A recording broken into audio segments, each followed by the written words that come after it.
Good morning. This is the Tuesday, March 23rd hearing of the Assembly Judiciary Committee. I'm Mike Fewer. I'm the chair of the committee. We're joined this morning so far by our colleague, Mr. Knight.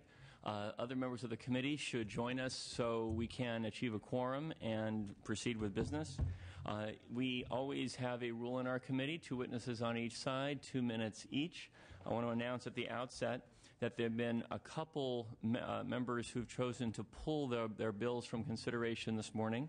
Mr.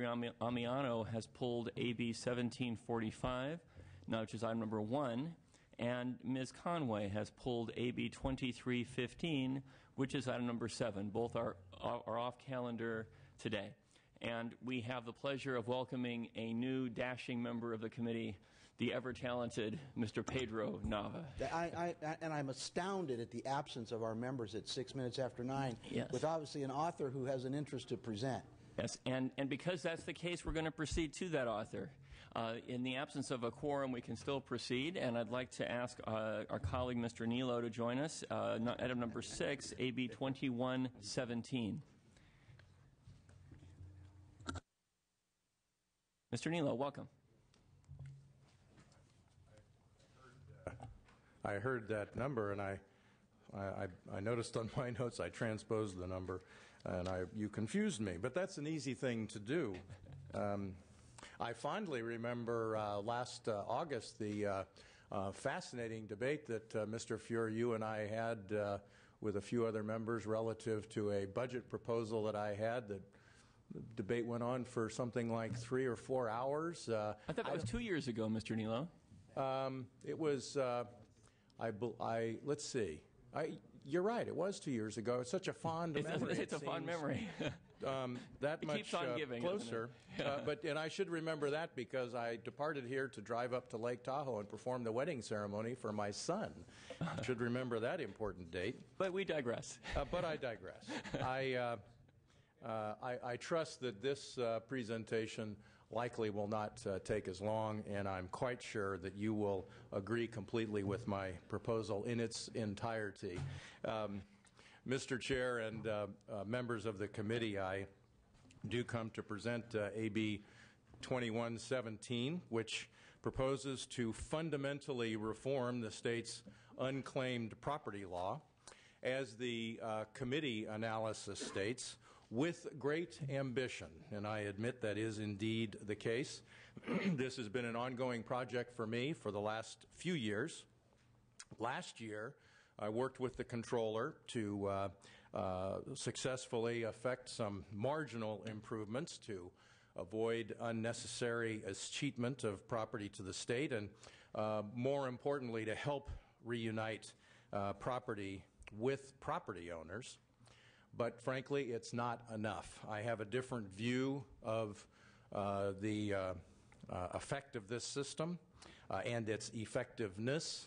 And so, therefore, this bill does really just 3 things. It is a simple bill. First, it would require that the state, again, because we had the requirement before, to pay interest on property during the time that the state holds it. Much of the property would achieve interest earnings if left with holders in the first place, because many of them are interest-bearing investments in the first place, or at least dividend-bearing investment. Plus, the state does receive a benefit. I would point out that just because the Ninth Circuit Court ruled that the state doesn't have to pay interest does not relieve us of what ought to be the right thing to do. Second, the bill would propose to eliminate the use of unclaimed property for general fund purposes. The unclaimed property law is primarily intended to protect property owners, to reunite property with property owners, and secondarily to give the state, not holders, the benefit of the retention.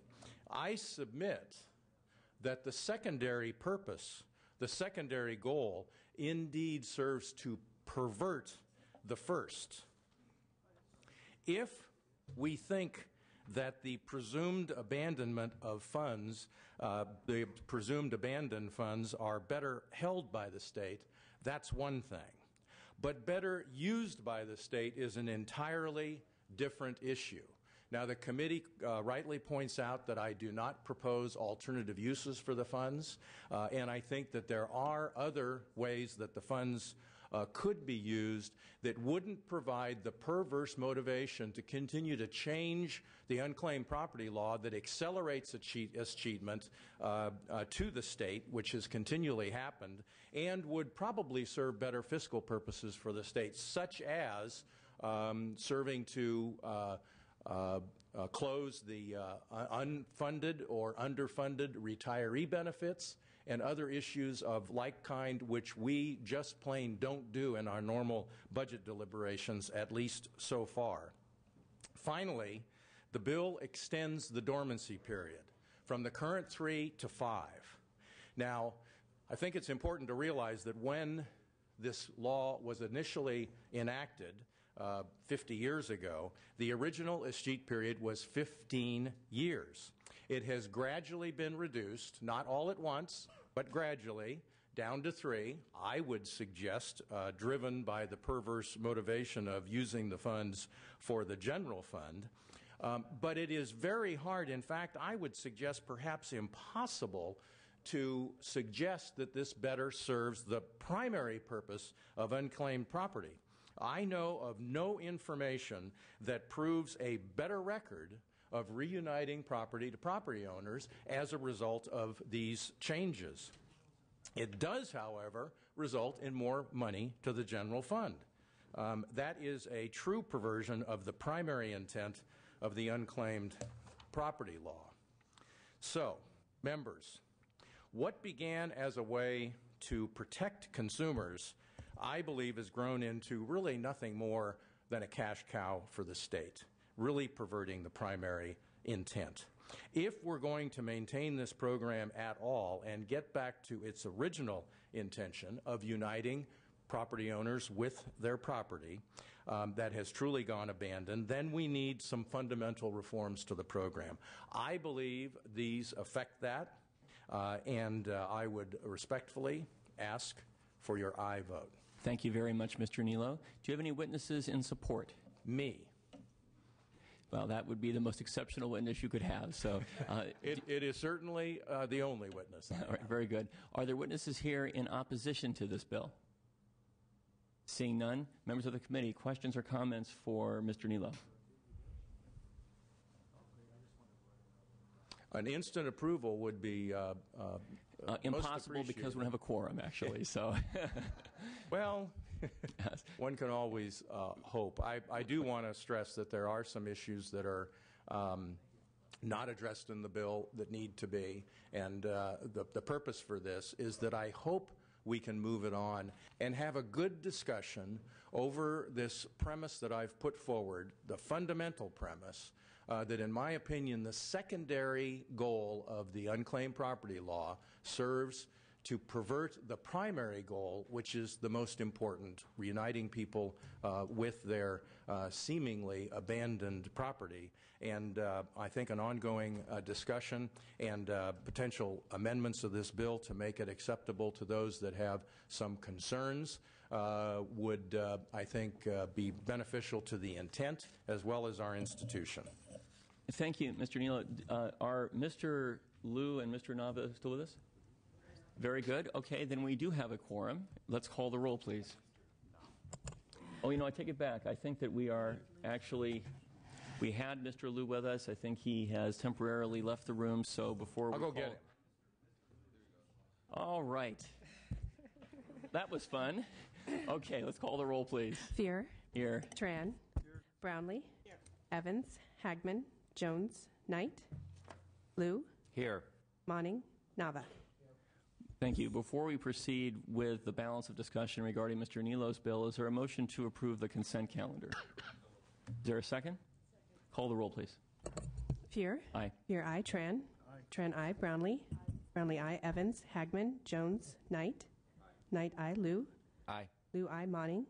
Nava. Nava, aye. The consent calendar is approved. Now, to return to Mr. Nilo's bill, I do want to say, although my colleagues appear to have no questions for you, Mr. Nilo, my own observation is consistent with the committee analysis, which is that although the tenacity with which you've addressed this issue is appreciated by everybody, I do question the underlying premises of the elements of your bill, and do not believe at this point that the bill ought to move forward, but my colleagues may have a different view. I don't think that the fundamental elements of the bill meaningfully further the underlying purposes of the achievement process in California, and I do think they would work a deleterious impact on the general fund, and in general, I don't think that there is a reason to do this at this point. Colleagues may have a different view. Is there, seeing no further comments on the bill, and before Mr. Nilo wishes to close, just so I know, is there a motion on the bill? Okay, it's been moved. Is there a second on the bill? Okay. All right, Mr. Nilo, do you wish to say anything further? I would just specifically with regard to your comment, and not to nitpick, but the purpose of the unclaimed property bill is not the achievement process. Yes. That is merely a process that is intended to assert. That is a fair point. Substitute the words unclaimed property for achievement, and I've stated my view properly. Correct, so I want to come back to the primary purpose, which is uniting property with the owners of that property, and all of the changes that we have made since the inception of this, including the technological changes of the controller a couple of years ago to try to improve the process of reuniting property owners, I've not seen anything that proves the case that any of this results in more property being restored to their rightful owners. And so the primary purpose of restoring property would seem to have been not served by all of these changes, and I'm proposing to move it back to keep it in the hands of the holders a bit longer, because at least they're paying interest if we're not going to pay interest. So I believe that my bill would further the primary purpose, stop the perversion of the motivation to change things, to increase funds merely for the general fund, and to use those funds, if the state is going to use them, for things that might be of more overall benefit. Thank you very much, and I appreciate your clarification of my comment. My comment stands. Let's call the roll. Fuhrer? No. Fuhrer, no. Tran? Aye. Tran, aye. Brownlee? Brownlee, no. Evans? Hagman? Jones? Knight? Knight, aye. Liu? Monning? Nava? Nava, no. Okay, that bill is on call, Mr. Nilo. Other colleagues will be arriving shortly. Thank you very much. I have 2 aye votes. How many do I need? You will need 4 more. 4 more. Correct. Thank you very much. Thank you. All right. Are there other authors here wishing to present on their bills? Okay. I believe we have staff here on behalf of our colleague, Mr. Fletcher. Is that correct? Very well. Please come forward. Introduce yourself. Welcome. Hello. You're here on item number 5, AB 2020. Please begin. Mr. Chair and members, first I'd like to thank you for allowing me to present AB 2020 on behalf of Assemblyman Fletcher. For the past 9 years, the Academy of California Adoption Lawyers has worked with all interested parties to address various sections of the family code that are inconsistent and unclear. Ma'am, would you please do me a favor? Introduce yourself. Oh, I apologize. Megan McNee. I'm the Assembly Fellow for Assemblyman Nathan Fletcher. Oh, welcome. Is this the first time you presented a bill? Yes, it is. Okay. Well, so far you're doing great. Please continue. Thank you. These ambiguous sections make the adoption process more difficult for adopting families, birth parents, and the courts. AB 2020 will eliminate inconsistencies between statutes and inconsistencies between case law and statutes, easing the process and reducing the cost for both families and the courts. I'd like to invite our sponsors, the Academy of California Adoption Lawyers, to address the specifics of the bill.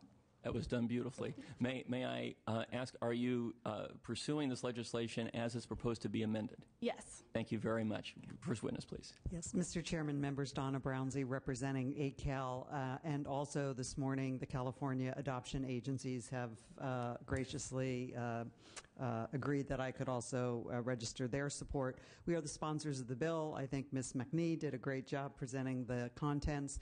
We want to just say that we appreciate the hard work of your staff Committee Counsel Leora Gershenson in terms of working out all of the amendments. And so we're here just to answer questions. And I'd like to introduce Mark Gradstein with the Adoption Lawyers, who is also here. Thank you very much. You're here also in support, of course. Are there witnesses here who are opposed to the measure? Seeing none, are there questions or comments from colleagues on the committee? The bill has been moved as amended. Is there a second? It's been seconded. Do you wish to close?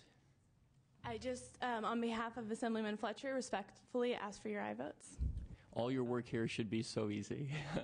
All right. Very nice. Let's call the roll, please. Fear? Aye. Fear, aye. Tran? Aye. Tran, aye. Brownlee? Brownlee, aye. Evans? Hagman? Jones? Knight? Knight, aye. Liu? Monning? Nava? Nava, aye. That bill has 5 votes because members have yet to arrive. When they do, I'm sure this bill will be in good shape. Congratulations. Thank you very much for your presentation. Thank you. Thank you. All right. Are there other authors, or for that matter, staffs, on behalf of authors here prepared to make presentation on the balance of the bills pending this morning? Yeah. Well, with that in mind, I think that I will present my legislation this morning. We now have Ms. Evans who has joined us. So, in fact, Ms. Evans has legislation. We are ready for you. No, that's fine. So Ms. Evans is here to present on item 2, AB 1883, and then item 3, AB 1926. Ms. Evans, good morning. Welcome.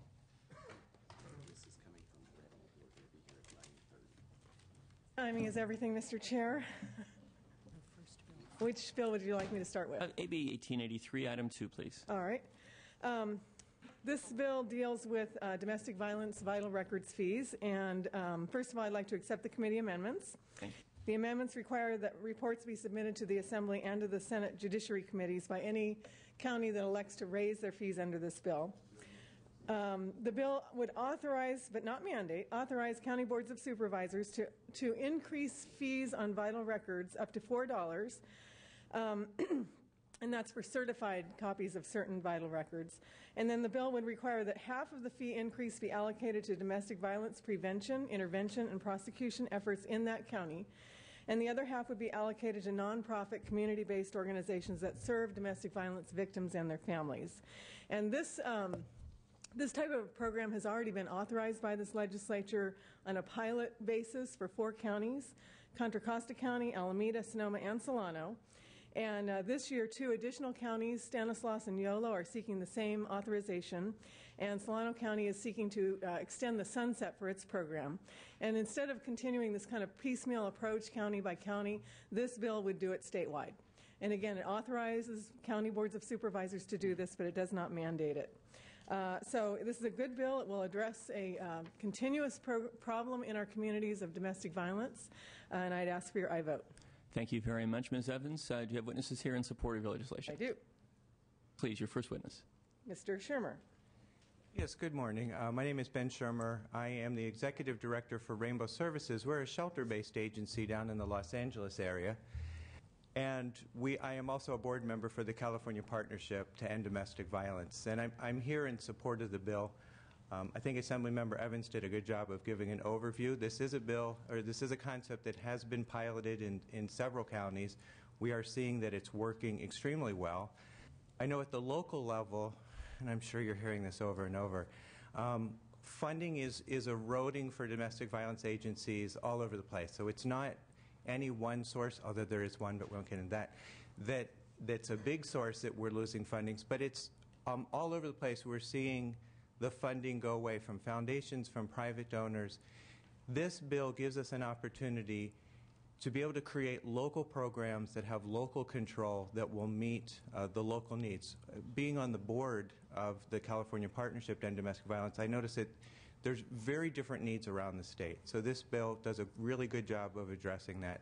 It's important and critical funding for us to be able to get out in the community and do a lot to stop the ever-increasing. I heard a statistic in LA recently that every 12 days a woman's murdered by her husband or boyfriend. That's a shocking statistic.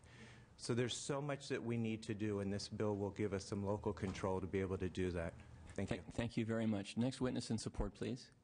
Hi, good morning. McKay Carney with Manat, Phelps & Phillips on behalf of the California Partnership to End Domestic Violence, the statewide coalition of over 200 domestic violence service providers.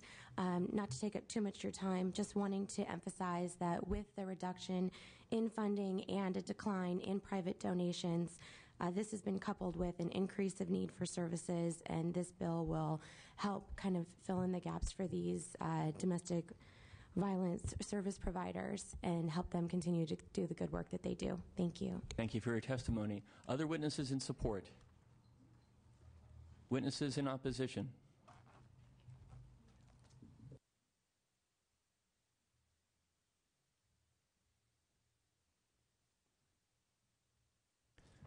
Good morning. Welcome. Hi. I'm Gina Robertson with the Child Abuse Is it okay? Yeah. Yeah. I'm Gina Robertson with the Child Abuse Prevention Council and Center. We're a local and statewide nonprofit organization with our mission to prevent child abuse. And we're here to oppose this unless amended. We believe that birth certificate fees are the only one of only a few pots of money for child abuse prevention, and it should not be lumped into this bill. In response to one of the findings in the bill that children are exposed to domestic violence and they need services, we totally agree. But fees for birth certificate can fund programs to serve children of domestic violence and family violence prevention already. In fact, in Sacramento County, the Children's Trust Fund money does go to Women Escaping a Violent Environment, which is the local domestic violence organization.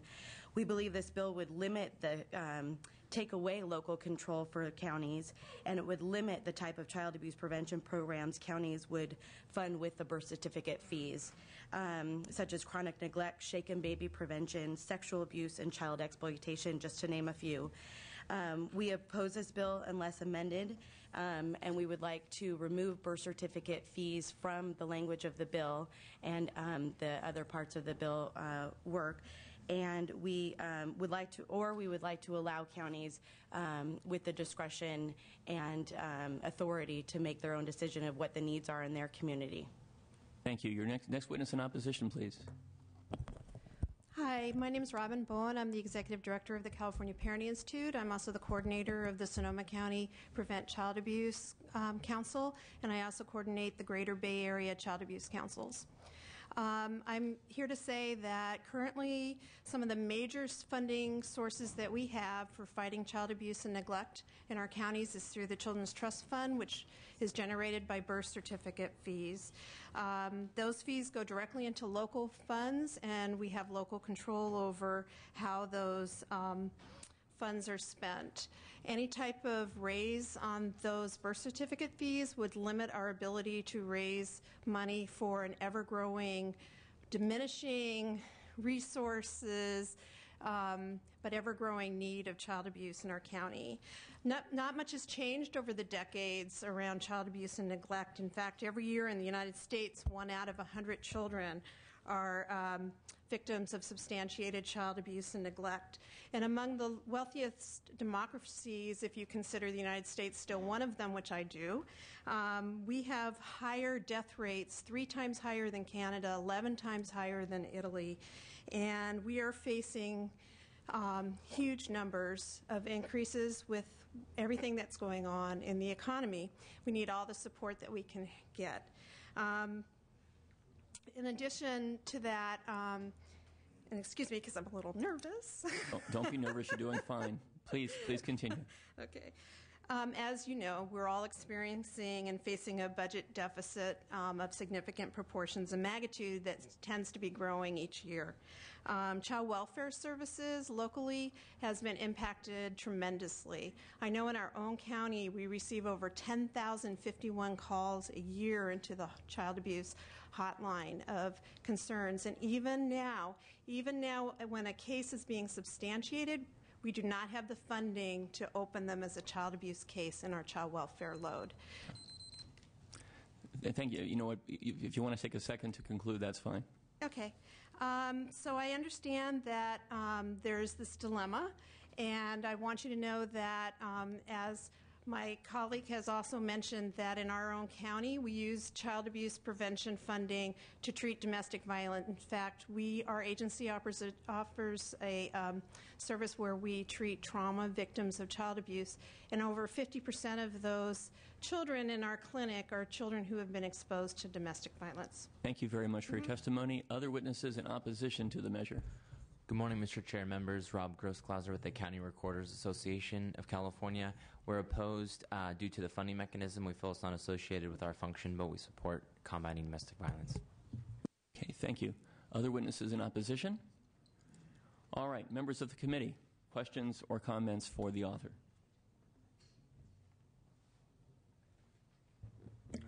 Mr. Tran. Why not? Good morning, Ms. Evans. Good morning, Mr. Tran. You know, this bill, or the concept of this bill, comes up every year, and I can understand the importance of the purpose and the intent of the bill in terms of funding for domestic violence, but I don't see the nexus, and the governor's veto message repeatedly mentioned that as well. First of all, how do you overcome that issue, for one? In terms of levying a fee on the applicants of these documents when there's absolutely no nexus or rhyme or reason related to these issues. That's one issue. The second issues are some of the issues brought up by the opponents of this legislation in terms of the funding mechanism. So my point is that the purpose and the intent are good, but I'm not sure if this is the right legislative vehicle to get there. So if you can address those two issues. Sure, certainly. And we have this debate every year in this committee when this or a similar bill is raised or presented to the committee.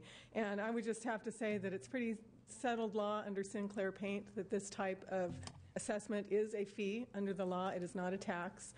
Certainly the nexus is pretty clear.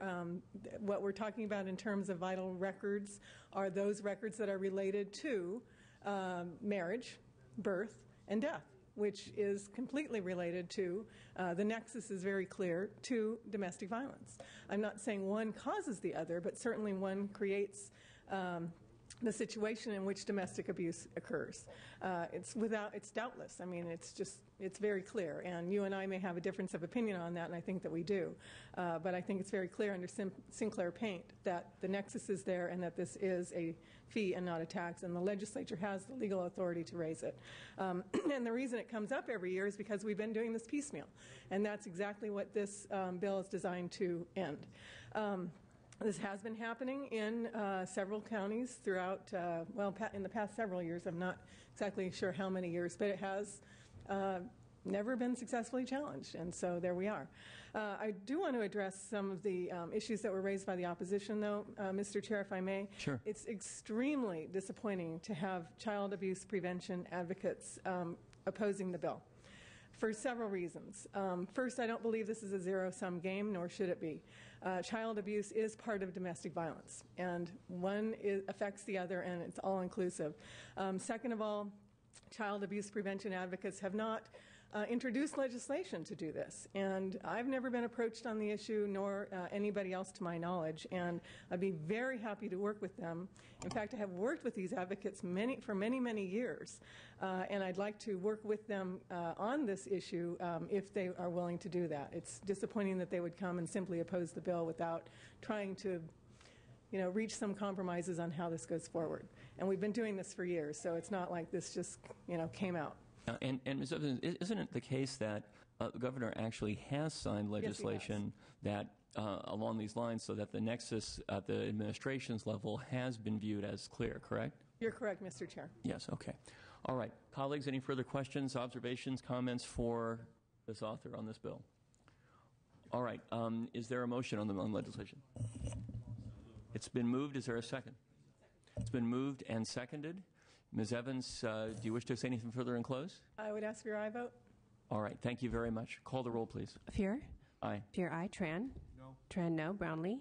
Brownlee, aye. Evans? Aye. Evans, aye. Hagman? Jones? Knight? Knight, no. Liu? Monning? Monning, aye. Nava? Nava, aye. Okay, that bill has 5 votes. It needs one more, and we'll go on call. Ms. Evans, if you could please proceed to item 3, AB 1926. Thank you, Mr. Chair. Members, this bill is a bill that would allow, not mandate again, but authorize courts to come into the 21st century in terms of how they create, maintain, and preserve their records. First, I'd like to accept the committee amendments, which clarify that courts may continue to maintain and preserve court records under current law until new rules of courts are adopted. Currently, courts maintain their records on paper or in microfilm. Microfilm is a way outdated technology. I'm not sure anybody under the age of 40 or 50 even knows how to use this technology. I remember using it in college, but that was the last time. And so records being maintained on microfilm essentially means they're not available to the public to review. Keeping them on paper is very problematic, not only for environmental reasons, but also for storage reasons, maintenance, prevention of fire, prevention of rats getting in and chewing records in some of our courthouses, not to mention the space that it takes and the time that it takes in order to retrieve the records that are necessary. So this bill would allow this kind of record to be maintained electronically, which would certainly make it more available to the public and more easily accessible by judges, parties, and attorneys. And I'd ask for your aye vote. Thank you, Ms. Evans. Other witnesses in support? Tracy Kenny on behalf of the Judicial Council, the sponsor of this legislation. It's a common sense bill to authorize the Judicial Council to establish appropriate technical standards for creation and preservation of electronic court records. This will reduce court costs to the extent that courts want to implement this new technology and find it cost effective for them, make records more accessible to the public, allow for remote access in appropriate cases, and have environmental benefits as well from the reduction in the need to create everything in paper form, the number of trips required back and forth to storage facilities to retrieve records, and the just simple amount of space that they take up to be able to store them. So I ask for your aye vote. Thank you very much. Other witnesses in support? Are there witnesses in opposition, which is to say witnesses who support keeping the courts in the 20th or 19th centuries? Seeing none? Questions or comments from members of the committee? Bill's been moved. Is there a second? Bill has been moved and seconded. Ms. Evans, do you wish to close? I would ask for your aye vote. All right. Very well. Call the roll. Fear? Aye. Fear, aye. Tran? Aye. Tran, aye. Brownlee? Brownlee, aye. Evans? Aye. Evans, aye. Hagman? Jones? Knight? Knight, aye. Liu? Monning? Monning, aye. Nava? Nava, aye. Congratulations. That bill is out. Thank you, Ms. Evans. Let's proceed now to item 4, AB 2006, by Mr. Hill.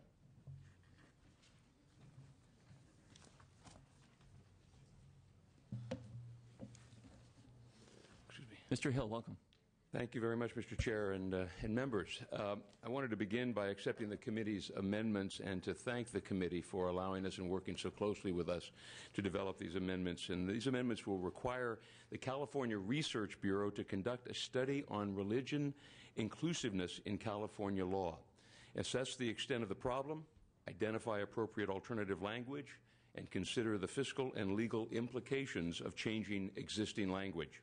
California is one of the most diverse places in the world in every sense of the word, in race, ethnicity, language, and religion. California and federal law reflect much of this diversity and inclusion when it addresses issues dealing with gender, race, and ethnicity. However, an area that has not been addressed is the lack of religious inclusiveness in our government. A cursory look at state documents or at state law, and it's clear to see that by default, the language used in most cases refers to the Christian belief. Rabbi Miller, the executive director of the Peninsula Clergy Network, an interfaith network, recognized this problem and entered a simple remedy into our Ought to Be a Law contest. He said, make all state documents religiously inclusive. While this may seem a trifling, easy matter to some, use of such language, however innocent or unconscious, may suggest a preference towards some religious groups and may be deemed offensive to other religious groups who do not practice their faith at churches. As originally introduced, AB 2006 would have directed all state agencies and departments when reprinting their documents to use religion-neutral language when referencing a religious institution. However, due to the uncertain legal implications such a change would have, I am amending the bill to have the CRB look at how to address this issue. AB 2006 seeks to begin a thoughtful dialogue to prevent the perception that government is giving preference to one religion over another. With me today is the man behind the idea, Rabbi Jay Miller, the Executive Director of the Peninsula Interfaith Network. I'd asked Rabbi Miller to make some comments, if you would. Thank you, Mr. Hill. Thank you, Mr. Rabbi Chair. Miller, welcome. Please. Thank you. Pleasure to be here with all of you. I am the Executive Director of the Peninsula Clergy Network. Several years ago, Silicon Valley Community Foundation recognized that clergy do not have a cohesive professional association and that might impact our ability to be collectively involved as a faith community. We were able to pull together the only clergy association in the country with 500 clergy in the region. All the clergy are part of the association. This opened the door to greater conversation with individuals in the various sectors in our community because they felt confidently that they were working with all clergy and not one segment of the community. Our clergy is all clergy, therefore it is the imams, it is the priests, it is the Buddhist ministers, it is the rabbis within the Peninsula San Mateo County area. Excuse me. We were able to establish contracts with cities, schools, and nonprofits to provide diversity training in religion to augment their training in other aspects of diversity. We found in these conversations that religious language had not become people had not become adept in inclusive religious language that reflected the great diversity of religions in our community.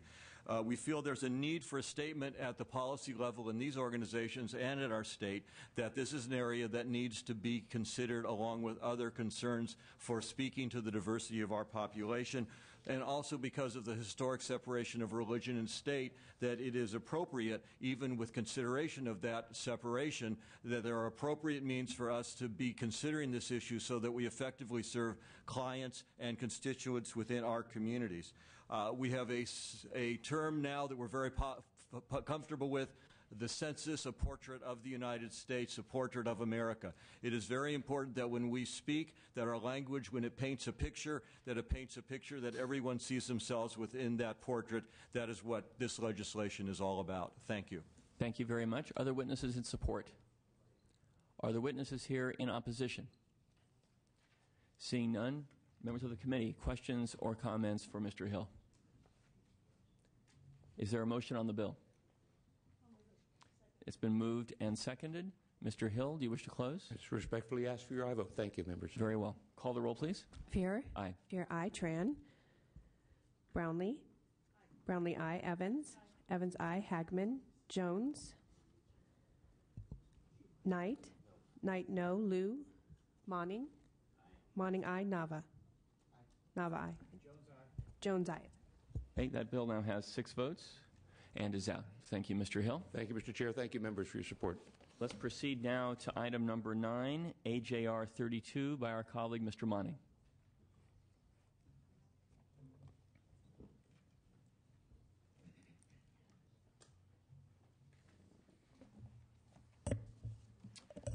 Mr. Monning, please. Thank you, Mr. Chair. Good morning, members. AJR 32 is a resolution focused on gender discrimination and efforts to end it. I'd like to start by accepting the amendments as proposed by the committee that more accurately reflect the action that the United States Senate Foreign Relations Committee took in approving the Convention on the Elimination of All Forms of Discrimination with bipartisan support. The amendments also clarify the fact that the treaty would once again need to be approved by the United States Senate Foreign Relations Committee. In 1979, the United Nations General Assembly adopted the Convention on the Elimination of All Forms of Discrimination against Women. The Convention's primary focus is to address gender discrimination and inequity issues around the world. It was found that women throughout the world are often denied basic human rights, such as the right to vote, the right to hold office, and that they are often the victims of human trafficking. The United Nations Treaty seeks to rectify this inequity. The United States is considered to be a major proponent of human rights, as well as a leader of the democratic societies of the world. Yet it is the only industrialized nation in the world that has not ratified the treaty. Ratification of a treaty merely commits member governments to take steps to ensure that women will have the right to work, access to child care, adequate health care, and equal access to quality education.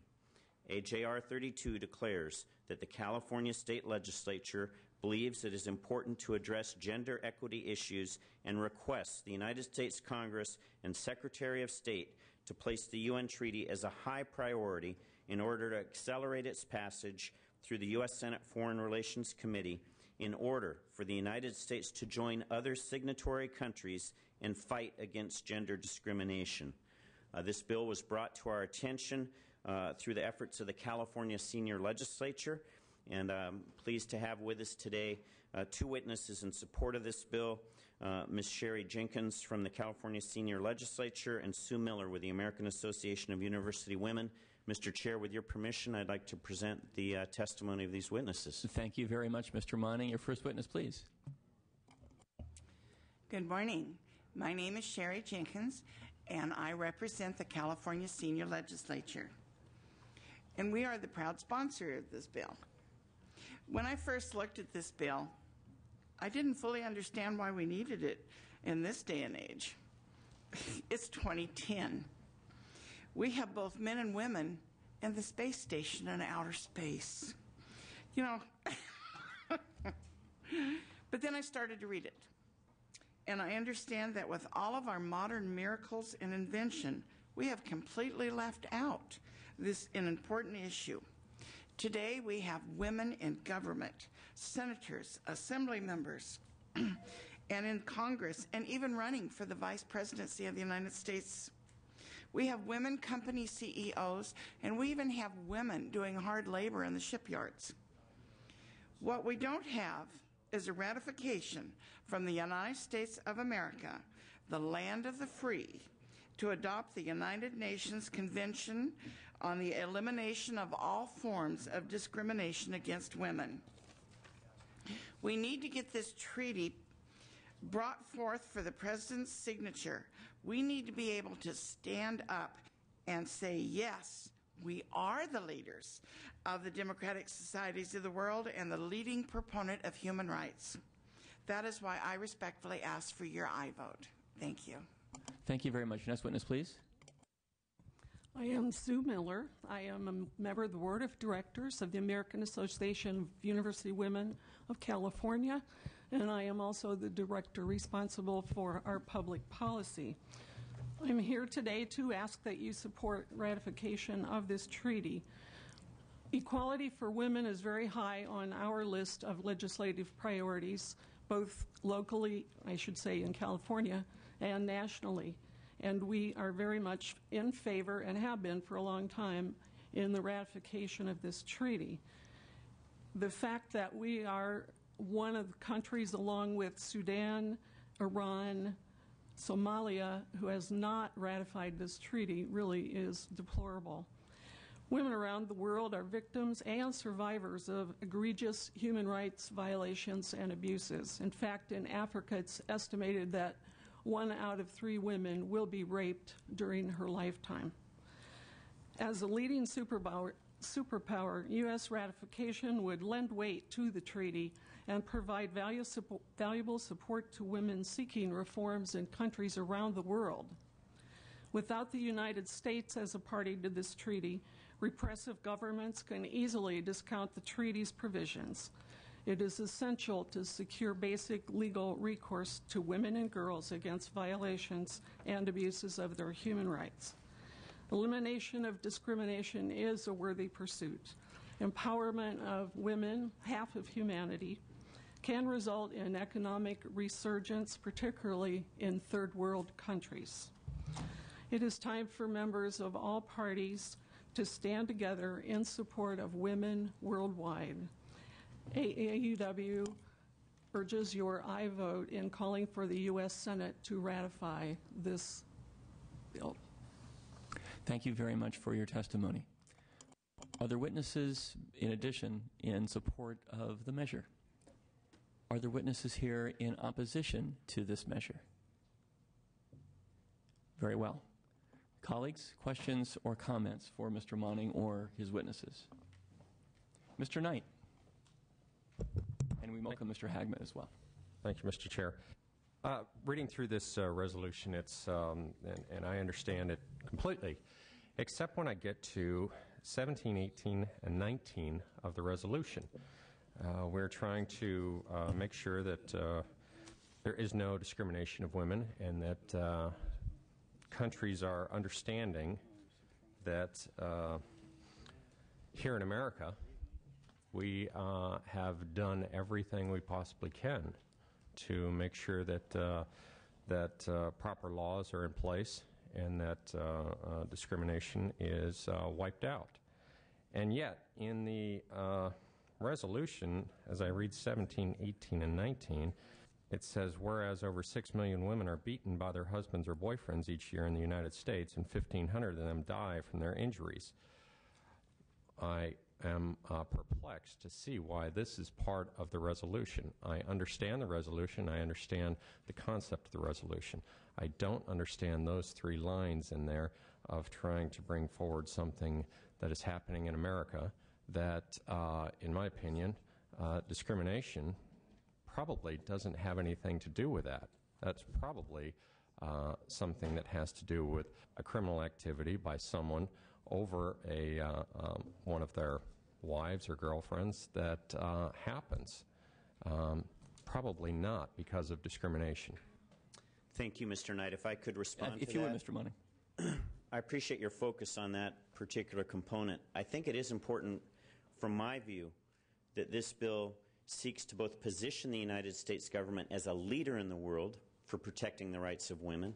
It also acknowledges that we also have areas of concern domestically. We have human trafficking. There's reports, headlines a couple of weeks ago of women being trafficked in San Francisco, women under the age of majority being trafficked for use in prostitution. By ratifying this treaty, it sends a message that these issues exist around the world. Unfortunately, some still exist in this country. With respect to your particular focus, Mr. Knight, on domestic violence, you and I might disagree on this. I believe domestic violence, while it may constitute criminal activity and should be prosecuted, it also has roots in discrimination that sees women as not equal, that sees women as subservient to a male-dominant partner. And so I see a very strong nexus between the concern of ongoing domestic violence in our country and the roots of that being rooted in a sense in the minds of many men, unfortunately, that women are not equal in status, either as partners in a marriage, in a workplace, or on the street. So I think it's appropriately placed. Appreciate your question. Thank you. Mr. Knight, anything further? No. Thank you very much. Ms. Evans, please. Thank you, Mr. Chair. The few women on the committee are enjoying this debate among the men, I might say. And I don't think I could add anything to Mr. Monning's response, so I won't try. I think it was a very good one and summarized quite well some of the cultural issues I think that women struggle with and end up in the home. Manifesting themselves in domestic violence. I also wanted to mention that today at 4 o'clock there will be a screening of Sin by Silence that's being done by the Select Committee on Domestic Violence. And it's a movie that I've seen, and it's very, very powerful and really brings home, not to make a pun, but really brings home to us what domestic violence means and the toll that it takes on not only women but every member of their family. Including the perpetrator. But I did want to just add my voice and say thank you for bringing this forward. It's just stunning that this was originally adopted in 1979 by the United Nations and that this country has not ratified it. I don't even know what to say to that. But anyway, I think we've come a long way, and I appreciate the fact that you brought this forward, and I would be very proud to move adoption. Thank you. The bill has been moved. Is there a second? It's been moved and seconded. Well, Mr. Tran has a further question. Mr. Tran. If I may, very briefly, Mr. Monning, the bill itself, or the resolution, if you will, my concern is this. I understand the intent and all of that, and the purpose of the reso. What are the effects? And it goes to what Ms. Evans said, and there has to be reasons, compelling reasons, maybe, in terms of the delay or the non-action on the ratification. of this treaty by the U.S. Senate, and that may be the conflicting laws between you have an international treaty with domestic violence laws, for example, with states or even at the federal level. Where is the reconciliation, or are there any conflicts in that? And how are the convention, the language of the convention will be interpreted vis-a-vis or as opposed to domestic laws in our country? It's a good question, and if I can respond to that, Mr. Chair, as you perhaps know, when the U.S. Senate ratifies a treaty, and when that is signed into law, that ratification by the President of the United States, under the Supremacy Clause, that becomes part of the domestic law of the United States. In other words, some people think there's international law here and there's domestic law here. When the U.S. ratifies a treaty, it becomes part and parcel of the domestic law. The language contained in this resolution and in the convention does not seek to usurp or in any way declare implementation of existing domestic law. It rather sets standards that are recognized by the United Nations as international standards, that it only encourages state party members to those treaties to reach towards achievement of those standards in the interpretation of the treaty. So I think there may be a concern contained within your question, is this going to create greater burdens in domestic courts or for law enforcement? Absolutely not. What it does is it sets a standard which most of our laws, our domestic laws, either exceed those standards or embrace those standards. So that's why I find it remarkable that our country still hasn't ratified this. When every advanced industrialized country has ratified it, when we, the leader of freedom and rights for women, have not ratified it, we are in a position to send a very strong message to the rest of the world, and we're missing that opportunity. So a long-winded response, but that's how I read and respond to your question. Mr. Tran. If I may do a follow-up on that, specifically on a very controversial issue, I think for us to debate here, but it needs to be brought out, and that is the issue of abortion in terms of the right of the woman to have that. How is that interpreted? Because the opponents of this reso and this convention have brought up that issue in terms of the interpretation within the language of the convention, as opposed to some of the folks who are against abortion or pro-life. Again, a fair question, a controversial issue. That language is not contained in this resolution intentionally.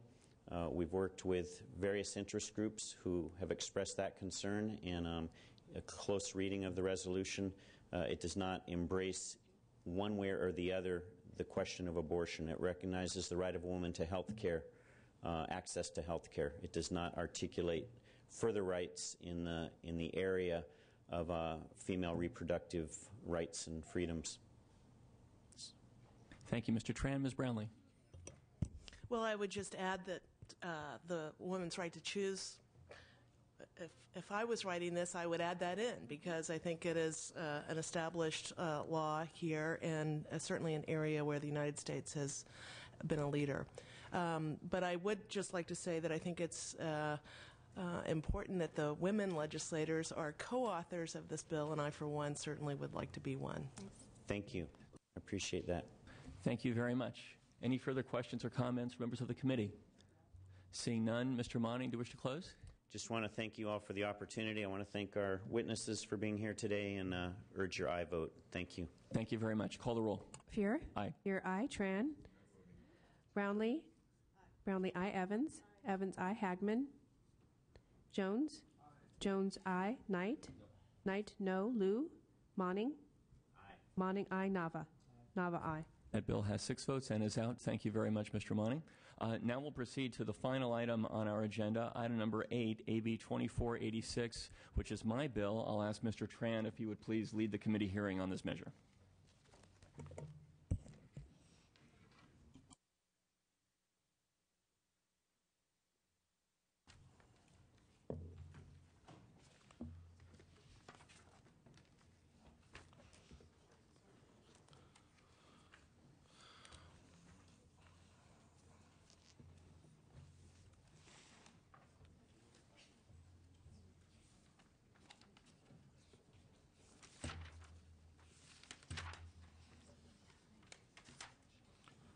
hope we're all settled in.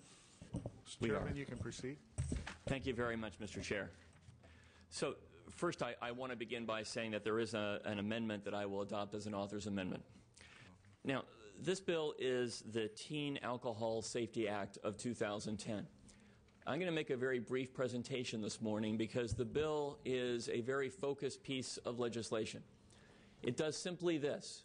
It says if you are an adult providing alcohol in your home to someone who is not an adult, the previously existing shield in law that will insulate you from any potential liability from harm that could accrue because of the provision of that alcohol will be lifted, and puts California in the position of the vast majority of other states in the United States.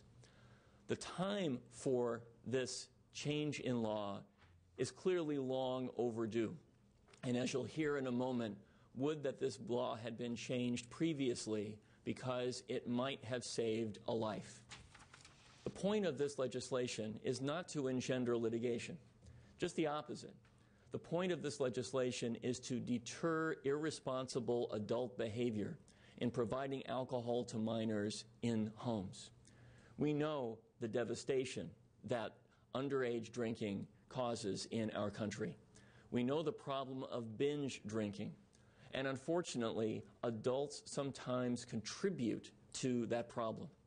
It's a public safety issue, as you can tell from the support for this bill, which includes leading public safety organizations. It's a public health issue, also exemplified in support for this legislation.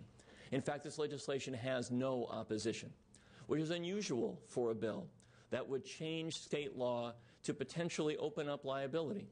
But the reason it has no opposition is the reason that I mentioned a moment ago, and that is litigation isn't the point.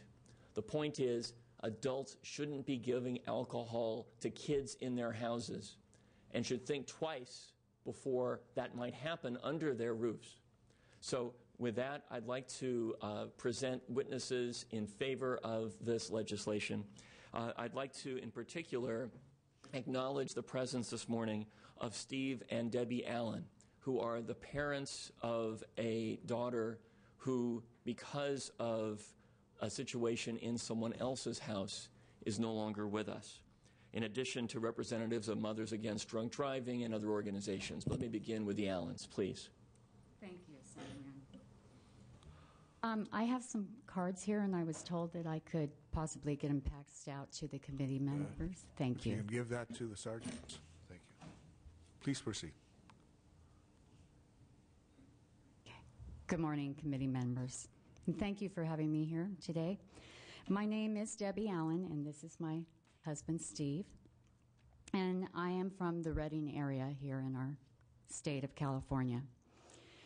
It is with sadness beyond description that I am here today, as it brings up always the ever-present painful memories of the loss of our beautiful daughter, Shelby Lynn Allen.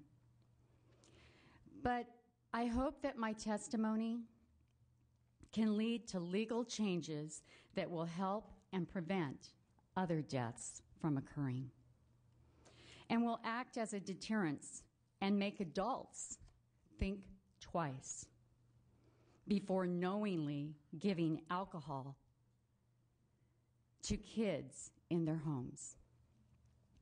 Our 17-year-old daughter, Shelby Lynn Allen, died December 20th of 2008 from acute alcohol poisoning after she went to a friend's house and drank too much vodka, which is the drink of choice these days. The parents of her friends were home that night,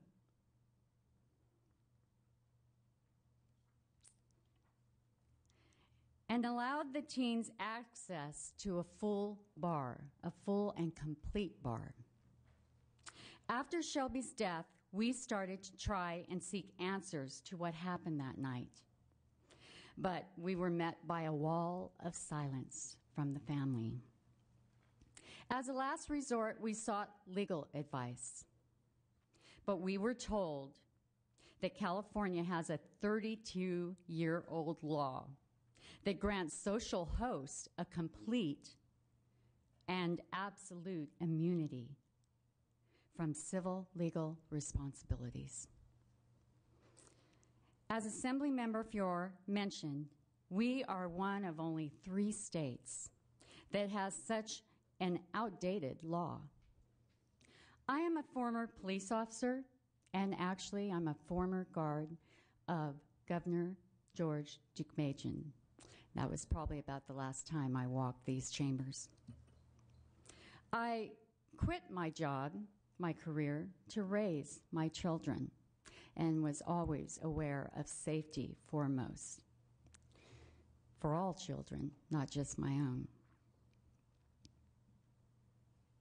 I have seen many tragedies, but the needless and avoidable death of a teenager, including our Shelby, is beyond description.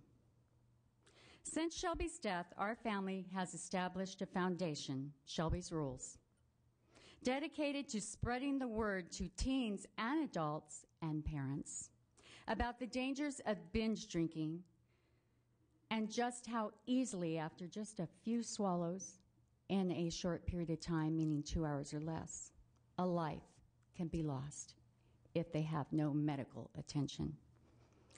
I have spoken to dozens of schools within our state and our nation about the dangers of alcohol poisoning. We believe this measure by Assemblyman Fior would further that cause and prevent needless deaths of our youth. AB 2486 is one important tool in the fight against underage drinking, and I strongly urge your support. This is for our children, and it's for my future grandchildren, if I'm ever blessed to have that. Thank you very much. Thank you. Please proceed. Good morning. You can punch. There we go. Oh. Good morning. Parents have... I am sorry. Can you I'm identify Gail Butler yourself, from please? Mothers Against Drunk Driving. Parents have the unmistakable right to establish for their own children those rules and regulations and standards that they should live by, whether at home or elsewhere. No one should circumvent those rules that we establish for our own children. Imagine that your teen goes to a party at a neighbor's house and an adult host knowingly provides to your teen alcohol. And being a teen and subject to peer pressure, your teen drinks, and your teen perhaps binge drinks, and your teen becomes alcohol poisoned and perhaps dies. Is it too much of a circumstance? Is it too much of a consequence for that adult to be subject to a civil sanction? We're talking negligence, the basic sanction that that adult would be subject to for any other civil infraction. The same standard would apply, that there is a duty, that duty is breached, that there is causation, and in this case, there are severe damages. Would it be too much of a consequence for that adult to be subject to a deterrent that will stop him or her from ever doing that again and saving a life? The teen alcohol law that is the subject of this bill will serve as a deterrent. And for that reason, Mothers Against Drunk Driving is a co-sponsor. This will save lives. We know it, we've seen it, and there is no reason why the state of California should not join some 80% of the other states in this country in imposing a social host-like sanction that will save the lives of our children.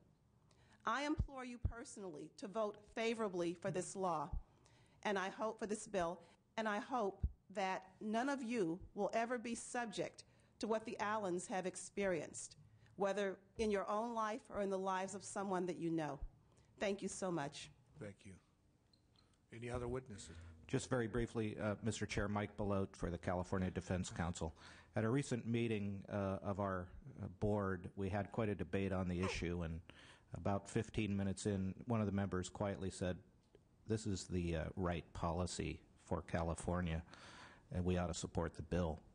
And so, without qualification, we're here to join Assemblymember Feuer in support of the bill. Thank you.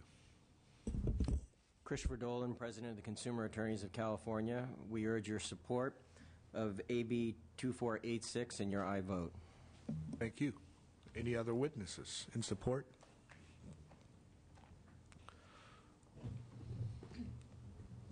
Libby Sanchez on behalf of Laborers Local 777 and Laborers Local 792 in support of this measure. Very well, thank you.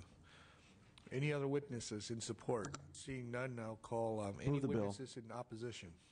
I'll move the bill. We have a motion by Mr. Nava to move the bill, second by Ms. Evans.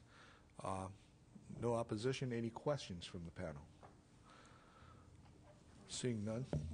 Okay. I just have a comment. I have to say, I always thought this was the law. I was just shocked to find out it was not the law. And I really appreciate the fact that you brought it forward, and I'm happily going to vote aye. It should have been the law all along.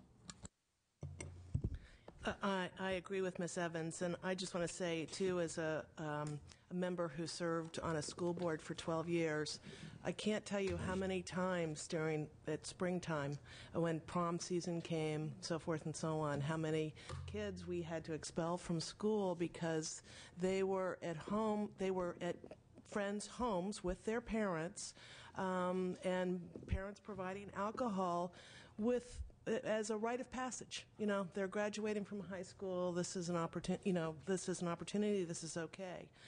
So I am quite clear that this is a law that will prevent accidents and death, and I thank you for bringing it forward.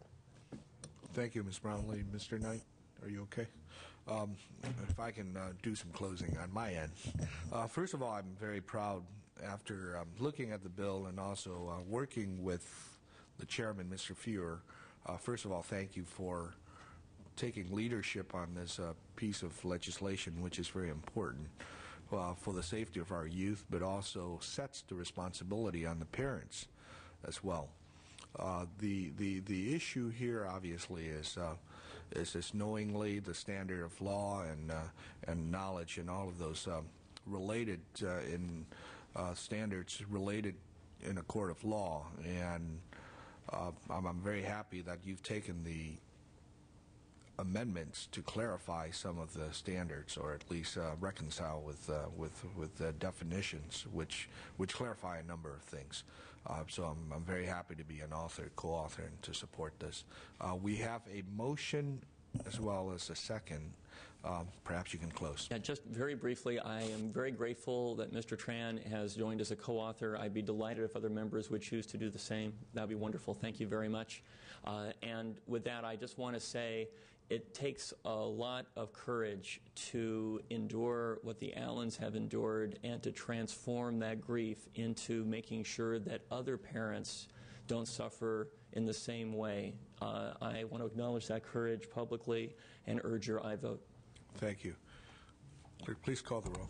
Feuer? Aye. Feuer, aye. Tran? Aye. Tran, aye. Brownlee?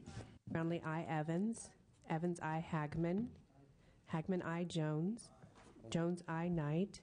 Knight, aye. Liu? Monning? Monning, aye. Nava? Nava, aye.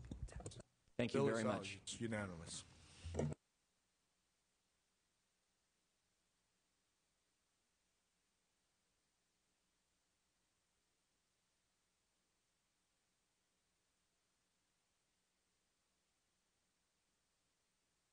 All right. Thank you very much, colleagues. We have 3 bills on call. Item number 2, Evans, AB 1883. The vote currently is 5-2. Chair voting aye. Call the roll. Hagman? Hagman, no. Jones? Aye. Jones, aye. Liu? That bill has 6 votes and is out. Item number 5, AB 2020 by Mr. Fletcher. The vote is 5-0. Chair voting aye. Call the remaining members. Evans? Evans, aye. Hagman? Hagman, aye. Jones? Jones, aye. Liu? Monning?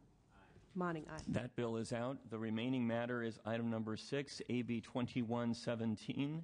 The vote is 2 aye, 3 no. Chair voting no. Call the remaining members, please. Evans? Evans, no. Hagman? Hagman, aye. Jones? Jones, no. Lou? Monning? Monning, no. That bill does not have sufficient votes and does not get out. All right, I'll allow the roll to remain open very briefly so members can add on to other matters. Otherwise, we are adjourned. Thank you very much. Okay.